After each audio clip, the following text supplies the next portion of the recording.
Guys, welcome back to my channel. आज मैं explain करने वाली हूँ detective husband I will never meet का पार्ट 3। तो चलिए स्टार्ट करते हैं। कहानी की स्टार्टिंग में दिखाया जाता है कि जो प्रिंसेस है थोड़ी नर्वस हो जाती है क्योंकि वो उसके बाल बांध रहा होता है, जिस वजह से वो दरवाजे पे आती है और उसको खोलने की कोशिश करती है। और जो किन्मो है वो डेस्क पे रखे हुए जो शराब की बोतल होती है वो उसे देखता है और उसमें उसकी स्मेल को जो प्रिंसेस है उसे भी स्मेल करवाता है। जिसके बाद वो बताते हैं कि इस शराब में ड्रग्स भी मिला हुआ है। जिसके बाद वो दोनों सोचते हैं कि जो आदमी यहाँ पे था उसका नाम लिंग जिंगायू है, वो एक गरीब इंसान था, तो आखिर उसे कोई ड्रग्स क्यों देगा। जिसके बाद वो पूछताछ करने के लिए मैडम के पास आते हैं एंड जो मैडम है वो कहती है कि जिस तरह के सवाल आप पूछ रहे हो इससे तो बहुत ही जल्दी मेरा रेस्टोरेंट बंद हो जाएगा। जिसके बाद जो किन्मो है वो पूछता है कि वो जो लड़की थी वो सबसे ज़्यादा किससे मिला करती थी।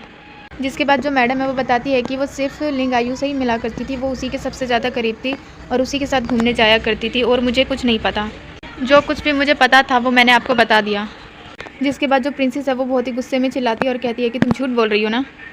जिसके बाद वो मैडम को बहुत सारे बैंगल्स और सिल्वर टेल्स दिखाती है और कहती है कि ये जो बैंगल्स हैं वो सबसे ज़्यादा कीमती है और वो इतनी आसानी से मिलते भी नहीं हैं, आखिर ये तुम्हारे पास कहाँ से आए।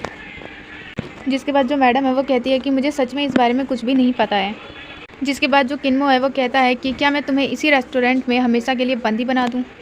जिसके बाद प्रिंसेस कहती है कि मुझे लगता है कि तुम्हें कुछ भी नहीं बताना है, इसीलिए हम तुम्हें यहीं पे छोड़ देते हैं और तुम्हारे इस रेस्टोरेंट को सील करके तुम्हें यहीं पर छोड़ देंगे।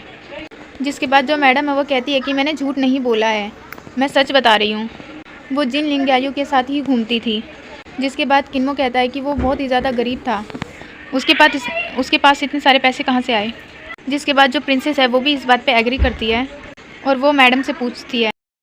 जिसके बाद जो मैडम है वो बताती है कि मैं सच में सच कह रही हूँ और जो जिन लिंगायू है उसके अलावा उसका एक और इंसान के साथ रिलेशन था और वो बताती है कि वो बहुत ही ज़्यादा बड़ा आदमी है। जिसके बाद जो प्रिंसेस है वो पूछती है कि आखिर वो बड़ा आदमी कौन है। जिसके बाद जो मैडम है वो प्रिंसेस के कान में बताती है कि मैंने उन्हें अपनी आंखों से देखा। जिसके बाद प्रिंसेस जो है वो किन्मो को बताती है, लेकिन यहाँ पे किसका नाम लिया है ये नहीं पता। जिसके बाद सीन दिखाया जाता है महल का, जहाँ पर किन्मो जो है वो प्रिंसेस से कहता है कि आज तुमने बहुत सारा काम किया है तो तुम बहुत ज़्यादा थक गई होगी, इसीलिए घर जाके आराम करो। जिसके बाद सीन दिखाया जाता है कि जो प्रिंसेस है वो जा रही होती है और उसके पीछे पीछे एक और लड़का होता है। जिसके बाद जो प्रिंसेस है वो उस लड़के को कहती है कि यहाँ पे मत आना, लेकिन वो लड़का सुनता नहीं है और प्रिंसेस के पास आ जाता है। जिसके बाद प्रिंसेस उसकी अच्छे से धुलाई कर देती है और कहती है कि मैंने बोला था ना यहाँ पे मत आना।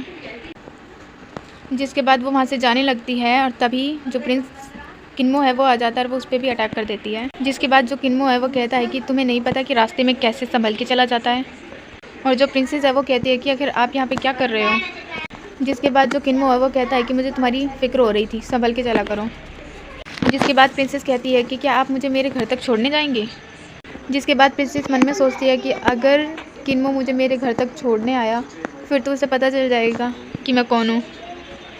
जिसके बाद वो होश में आती है और कहती है कि मैं अकेली चली जाऊँगी, आपको आने की ज़रूरत नहीं है, और वो रॉन्ग डायरेक्शन में जाने लगती है। जिसके बाद किन्मो उसे फिर रोकता है और कहता है तुम रॉन्ग डायरेक्शन में जा रही थी, इधर जाना है। और प्रिंसेस के जाने के बाद जो किन्मो है वो सोचता है कि तुम मुझसे कुछ पूछती क्यों नहीं, कि मैं कैसे जानता हूँ कि तुम कहाँ पे रहती हो। उसके बाद सीन दिखाया जाता है कि प्रिंसेस जो है वो घर पहुँच चुकी होती है और वहाँ पे उसकी सर्वेंट आती है और वो बताती है कि आप इतनी लेट से क्यों आए हो, महल की तरफ से एक इनविटेशन कार्ड आया था और आपको जल्दी से बुलाया गया है। जिसे सुनने के बाद जो प्रिंसेस है वो कहती है जल्दी से आओ और मुझे तैयार करने में हेल्प करो। जिसके बाद वो तैयार व्यार होकर जाती है महल में, जहाँ पे वो सबसे पहले ग्रीट करती है अपने फादर को और उनकी सिस्टर को। जिसके बाद वो अपनी सामने बैठी हुई जो लेडी होती है उन्हें देखकर याद करती है कि उस ब्रोथल वाली लेडी ने कहा था कि उन्होंने अपनी आंखों से देखा है वैन जिंगायू और जियांजिया चाडंगी को एक साथ। जिसके बाद ये वाली लेडी कहती है कि मैंने सुना जो तुम्हारा हस्बैंड है उसने वैन जिंगायू को अरेस्ट किया है और उसने अरेस्ट करते हुए उसे एक बार भी सोचा भी नहीं। जिसके बाद जो प्रिंसेस है वो अपने मन में सोचती है कि वैन जिंगायू को इतनी जल्दी अरेस्ट भी कर लिया और उसकी न्यूज़ इतनी जल्दी फैल भी गई हर जगह। जिसके बाद जो प्रिंसेस के फादर है वो बताते हैं कि किन्मो भी यहाँ पे आ रहा है, उसके आने के बाद हम डिनर स्टार्ट करेंगे। और जो प्रिंसेस है वो एकदम चिल्ला के बोलती है कि किन्मो भी यहाँ पे आ रहा है। जिसके बाद वो अपनी डैड की तरफ जाके खड़ी हो जाती है और ये वाली जो लेडी है वो उससे सुना रही होती है कि तुम इस तरह के काम क्यों कर रहे हो, तुम्हारा हस्बैंड भी तो कर रहा है। जो इतनी सारी बेवकूफ़ाना हरकतें हैं ना वो तुम अपने हस्बैंड के लिए ही छोड़ दो। और जो प्रिंसेस है वो अपने मन में सोच रही होती है कि मुझे तो इन पर तरस आ रहा है बिल्कुल ही। जिसके बाद प्रिंसेस कहती है कि जो मेरा हस्बैंड है ना उसे इस तरह से बदनाम करने की कोई ज़रूरत नहीं है। वो जो भी कर रहे हैं ना वो सोच समझ के ही कर रहे होंगे, जिस वजह से उन्होंने लिंग जिंगायो को अरेस्ट किया। सो आप अपने काम से काम रखिए। जिसके बाद वो दोनों ही जो प्रिंसेस के डैड होते हैं उन दोनों के पास चिपक जाती है और वो कहते हैं कि तुम मेरी सुनो और तुम मेरी। जो प्रिंसेस है वो कहती है कि उसे तो अरेस्ट करके मौत की सज़ा दे देनी चाहिए और जो उनकी सिस्टर है वो कहती है कि उसे रिहा कर दो। और जो प्रिंसेस के डैड है वो इस चीज़ से परेशान होकर जो प्रिंसेस है उसे वहाँ से भेज देते हैं। जिसके बाद वो खुशी खुशी वहाँ से चली जाती है क्योंकि जो किन्मो है वो कभी भी वहाँ पे पहुँच सकता है। जिसके बाद सीन दिखाया जाता है कि जो प्रिंसेस है वो जा रही होती है और तभी वो देखती है कि जो किन्मो है वो भी वहीं पे आ रहा है। जिसके बाद वो जल्दी से अपने उस रेड कलर के बॉक्स में चली जाती है, आई डोंट नो इसे क्या बोलते हैं। जिसके बाद जो किन्मो है वो यहाँ आता है और उनका जो ये सर्वेंट है वो बताता है कि जो प्रिंसेस है वो अंदर है।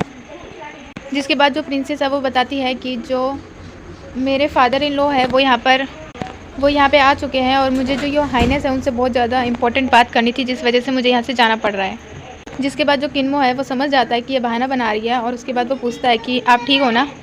जिसके बाद जो प्रिंसेस है वो कहती है कि हाँ वो बिल्कुल ठीक है। जिसके बाद जो किन्मो है वो कहता है कि मैडम आप अपना ख्याल रखिएगा। एंड जो प्रिंसेस है वो अपने किन्मो के मुंह से खुद के लिए मैडम सुनकर अपने आप ही खुश हो रही होती है और ये खुशी उसके अगले दिन भी रहती है। जिसके बाद वो महल में आते टाइम भी यही सोच रही होती है कि जो कुरो है उसने उसे मैडम कहा था और उसके पीछे ही किन्मो का ब्रदर आ रहा होता है। जिसके बाद जो किन्मो का ब्रदर है वो कहता है कि मैं आपको बहुत देर से देख रहा हूँ और अब मैंने आपको बुलाया अभी, पर आपने तो मुझे पूरा इग्नोर ही कर दिया। जिसके बाद जो प्रिंसेस है वो कहती है कि मैं कुछ सोच रही थी। जिसके बाद जो किन्मो का ब्रदर होता है वो कहता है कि आप भी यहाँ कुछ सोच रही हो और अंदर वाला भी कुछ सोच ही रहा है। जिसके बाद जो प्रिंसेस है वो किन्मो के लिए एक सूप बना के लेके आती है और कहती है कि आपकी आंखें बिल्कुल रेड हो रखी है, इस सूप को पीने के बाद आपकी आंखें ठीक हो जाएंगी।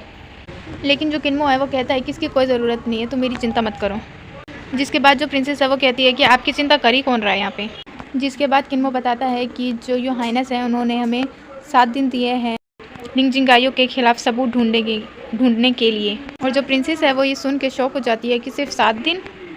और यहीं पर हो जाता है हमारा आज का एक्सप्लेनेशन ख़त्म। सो अगर आपको मेरा वीडियो पसंद आया हो तो मेरी वीडियो को लाइक एंड शेयर करें। Thank you so much.